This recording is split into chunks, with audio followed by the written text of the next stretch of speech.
My topic is ethical leadership in athletic training, and my research question is: are formal leadership skills and ethics taught in the profession of athletic training? So, the purpose of my review was to examine whether a consensus exists that leadership and ethics are vital skills to the practice of athletic training, and if formal education is needed to successfully implement them. So my process to this point, and I'm just going to go over basically from start to finish: identified a topic of interest and research question. It has changed. I'll get to that too. Gathered the 15 articles from the beginning and began reading them. Performed the annotated bibliography, where I began to first synthesize the literature and to really start to see some of the themes come together. Performed a literature matrix, and that's where I really started to identify those common themes in the literature and see where the three that I used were in that matrix. Then I had the matrix, annotated bibliography, and all the articles on hand and began to write about one of the themes in the literature review as part of the Hook and Eye Method Forum. And that really jump-started the process because to do the forum, you had to start writing your literature review. So that was a good forum on the professor's part. Then research two more resources so I can actually explain the evolution of athletic training. We're such a new profession, I felt the need to give some background into the profession, how it has evolved over the years. We are a very new profession. We were only identified by the AMA since 1990. So, in our very first Board of Certification exam wasn't until 1970. So, we definitely are a new profession. So, I wanted to highlight that to kind of set the tone and maybe why that there were gaps in the literature. So after this, I slightly changed my research question and completely changed my purpose. There were no articles that I could find discussing ethical reporting. So I kind of just scratched that and led more into the formal education of the leadership and ethics. Then I broke down the major themes, and I do a lot of handwriting. I actually broke them down on paper. Even my annotated bibliography, I actually wrote those out on paper first and then typed them. There's just something about the handwriting process that is therapeutic for me. Um, then I sat down and typed my literature review. So where has the research taken me? It shaped three common themes among my articles.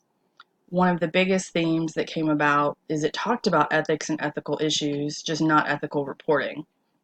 It identified like 154 ethical issues in one of the articles that athletic trainers face.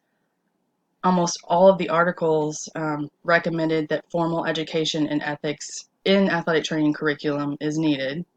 It talked about some of the pressures that athletic trainers face in the field with ethical issues, such as like reporting or returning to play prematurely head injuries and the negligence involved in that, and the unethical behavior of that, the pressures. It was actually found that women they have more pressure than men, and so I will talk about that later on too. It was kind of a surprise for me. Leadership does exist in athletic training. Several of the articles state leadership is being practiced, uh, and formal education is recommended. Again, in most all of those articles, it recommends formal education is recommended in athletic training education programs. And then the third theme I found is leadership and professional practice, is actually articles on high leaders, if you will, in the profession of athletic training, whether there was a political study where they were activists and changed policy in their states.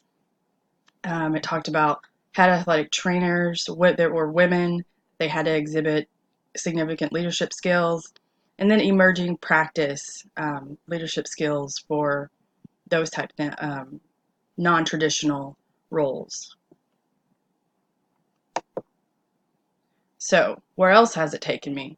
Well, while formal education in leadership and ethics is recommended, there's not any evidence that I've found that these traits and behaviors are being taught. There was one research study that an author did at his school where there was research or leadership ethics and ethics taught, but it was just for the research study. And then for the professional athletic trainer, the only connection for them receiving any training in leadership and ethics is stated by women in head athletic training roles having mentors. So I could not find where I could find where leadership was being practiced, but not how they were being taught or how they where they were taught. So, of course, a proposal for a consensus, I got to the end, and so basically, a proposal for a consensus of which leadership styles and behaviors are needed for implementation into a curriculum needs to be researched. And that came from Coots 2012. He hit the nail on the head. It's exactly what needs to happen with the entire literature review. And then again, he recommends that a tool would need to be developed to assess those leadership styles behaviors if they're actually producing positive outcomes in a program. So that definitely is a future research question, future research topic that I'm very interested in. In December 2020, the Journal of Athletic Training, or the Educational Journal of Athletic Training, there's two, they're actually doing a huge leadership spread. So in December of 2020, hopefully the research will increase and I can actually have some extra articles to look at. So surprises found in the research. This was interesting. So it wasn't until, and I'd read through them, but it wasn't until recently through the Matrix that I really saw the gender struggles in the women. There were 3 articles where women struggled with extra pressure in returning to play, coaches not respecting them as much as men, recommendations for women to have conversations with their coaches ahead of time to set the tone, but not recommendations for men, and just women's struggles to hold the head athletic trainer role, which is like the coveted role in athletic training. Everybody eventually wants to become, most athletic trainers want to become the head athletic trainer. They're the boss, they're the one running the show. And so there was a lack of women in the profession that wanted that role due to the lack of work-life balance. So what they found was there was a research where women that were in the head athletic trainer role, what skills and traits did they exhibit, and of course leadership was number one. And then that's where we found that they had a mentor that actually led to some of their leadership skills and ethical behaviors. So I would really like to access a few more articles regarding women in athletic training related to leadership. I really think it could potentially reshape my topic and question once again. It could even change it. I'm really interested in the struggles. I mean, I am a woman and an athletic trainer, and I have exhibited some of these struggles myself. And so I think that whether it ends up being my capstone, whether it's just an area of interest, and maybe after I graduate, Lord willing, I graduate, that it could be an avenue I could explore. Some things I need to expand on. I definitely could have examined common themes in physical therapy, occupational therapy, and nursing. Those are the 3 most closely related to athletic training in our allied healthcare field. And so if I could have maybe examined in ethical and leadership skills in physical therapy and occupational therapy and seen how they related to athletic training, if they were the same, maybe I could have even identified some common skills that occupational physical therapy and nursing have in common, that I could actually go ahead and propose that these are possible traits and behaviors that athletic training needs as well. But definitely this could have strengthened my literature review, and if I have the time I can go back and do it, or for future reference and research I can do this.